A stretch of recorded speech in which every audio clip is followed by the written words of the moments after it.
Welcome to the training for the captains of the TND leagues in Toronto for both the men, the women and the juniors. These detailed steps are just for the captains. All other members don't need to have a login. So this is how you use the site. In the URL, www.squashnut.com takes you to the main page. Captains capture their login IDs and passwords here. For this example, I've used the Parkway Athletic Club and the NSA. I'm going to sign in as the captain of the Parkway Athletic Club as PB Herman. So I put the name in here and I put the password in over here. I click sign in and it will take me to a detailed screen. Captains can enter the scorecards by clicking the Captain Stats button.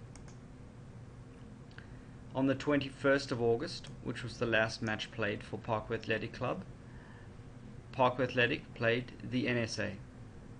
Step 1 is check that all the players who played that evening are in the drop-down list. If they do not appear in the drop-down list, you can add the player by typing in the player name as follows. So I will put test player 2. Click add, confirm, add, and now in the drop-down list you will see test player 2. Likewise, on the NSA side, which is the opposing team, confirm that the names all exist. If they do not exist, add the name over here, click add, and it will add the name. Once you have completed, you will press the continue button. One quick thing, the format that we're using for the names is first name space last name for all the names. So as you can see, all of the details here are first name space last name. Now we'll click continue. The way that the card reads is the left hand side will always be the home team and the next column will be the visiting team. So on the 21st, the home team was the NSA and the visiting team was the Parkway Athletic Club. Select the names that played. So Adrian played Dom, Craig played Dave, Greg played Ken, and Jackson played Russell. There are 4 entries in the summer and there are 5 in the winter, except for the Masters that have 4. So that's the number of rows that appear. This column here is games for the home player, and this column here is games for the visiting player. So we will assume, as an example, that Adrian won 3-0, Craig won 3-0, Greg lost 2-3, and Jackson lost 2-3. Over here is the detailed scores.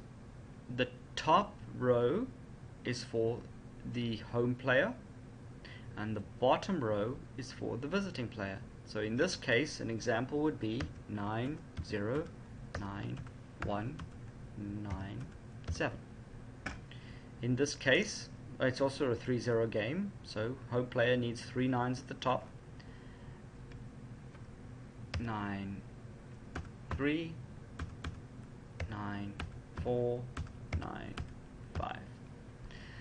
Note the scoring I've used as in this example will probably still be used by the Masters teams, but for the men they've moved to the par scoring, so the C and D teams are playing to par 15 and the A and B teams are playing to par 11.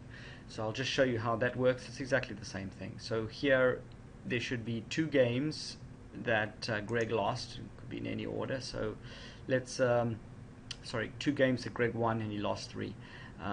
So the score here could be 11-15, 12-15, assuming this is C, for example, or D. and here would be 15, 10, 15, 3, and then the final one, because this player won here, there will be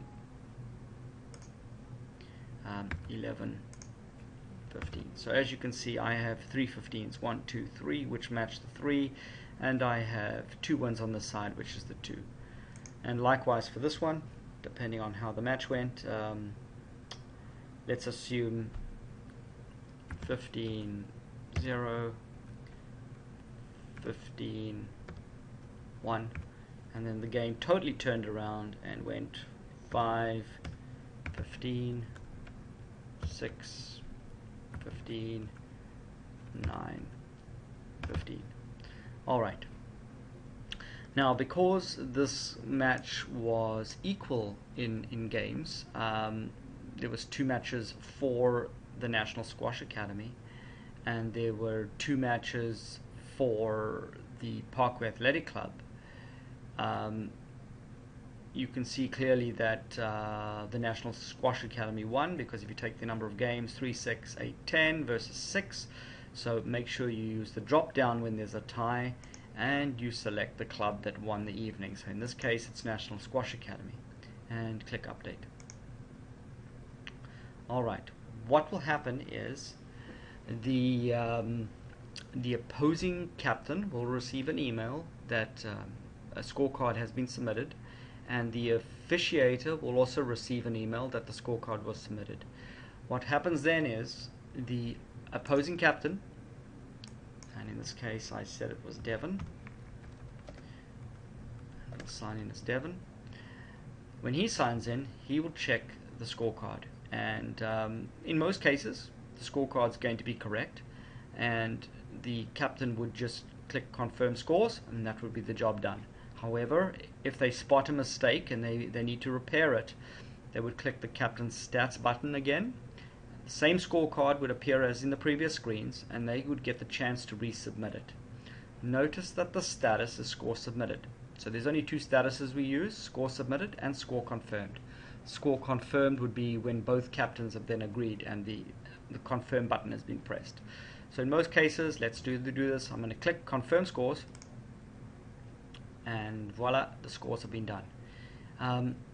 If you now try and modify that scorecard, there will be no more opportunity to modify it, because both captains, the first captain submitted, second captain confirmed, so there's no more editing after that. Only the officiator could then adjust the card after that point. I'm going to sign in as an officiator just to show you what it would look like from their point of view. So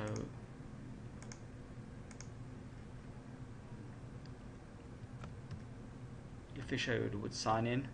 On the right hand side here is the scorecard that they would see, and they could see, oh, the score's confirmed now, I can use that scorecard. They have a button which then takes that information and puts it onto their side of the screen, which they then can maintain, and that's how the scores are maintained.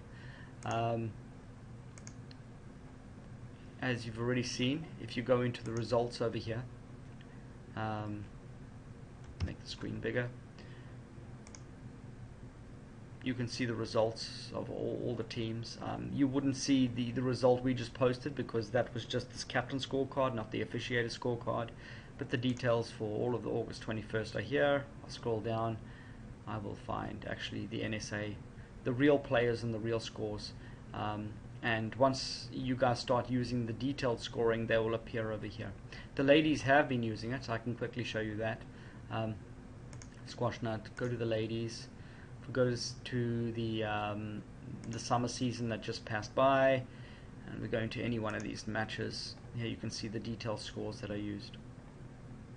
And that's all for the training. Hope you enjoyed it. If you have any questions, you need to contact your league officiators, and they can help you out. One last thing, this video is posted over here, YouTube Captain Training, and there's a hard copy manual over here, so you can use these buttons if you need to see more training, or if you need a hard copy of the manual. Otherwise, contact your league officiator. Thank you.